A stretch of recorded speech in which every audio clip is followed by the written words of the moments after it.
এটা রাখো ভাইয়া। এটা কি? 1.5 লাখ টাকা। কেন? ওই যে তোমাকে না বলে নিয়েছিলাম। এটা লাগবে না। ছোট ভাই থেকে 1.5 লাখ টাকা দিয়ে একটা মোটরসাইকেল দিতেই পারি। রাখ, এটা লাগবে। রাখ রাখ রাখ।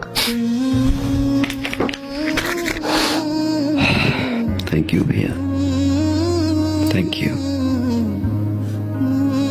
তোমার কাছে এটা 1.5 লাখ টাকা হতে পারে, আমার কাছে অনেক কিছু। তোমার এই 1.5 লাখ টাকা আমার এই জীবনের মোড় ঘুরিয়ে দিয়েছে ভাইয়া। অনেক কিছু শিখেছি, অনেক কিছু দেখেছি, অনেক কিছু পেয়েছি ভাইয়া, আবার অনেক কিছু হারিয়েছি।